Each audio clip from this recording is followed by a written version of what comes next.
Laila cinema pre release event లో megastar Chiranjeevi కీలక వ్యాఖ్యలు చేశారు. ప్రజారాజ్యం మారిపోయిందన్నారు చిరంజీవి. ప్రజారాజ్యమే జనసేనగా రూపాంతరం చెందిందన్నారు. ప్రజారాజ్యం పార్టీని స్థాపించిన సమయంలో కరాటే రాజుకు తనకు పరిచయం ఉందన్నారు. ప్రజారాజ్యంలో కరాటే రాజుకు అవకాశం కల్పించామని అన్నారు.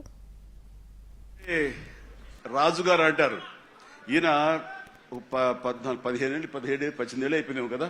ఆ టైంలో నాతో పరిచయం, ప్రజారాజ్యంలో ఆయన ఉండి ఆయన ఒక రాజకీయగా జై జై జై జనసేన. ప్రజారాజ్యం మారిపోయింది.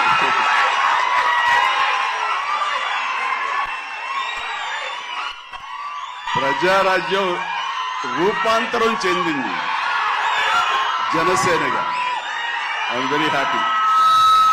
ఆ రోజున పొలిటికల్ గా తను రావాలి అని, పొలిటికల్ ఎదగాలని తన ఇంట్రెస్ట్ అని చెప్పినప్పుడు నేను వెంటనే ఆయనకు అవకాశం ఇవ్వడం జరిగింది. బట్ పరిస్థితులు ఇంకోలాగా ఉండేది. అలాగే అప్పటి నుంచి నాతోటి సత్సంబంధాలు ఏర్పరచుకున్నాడు.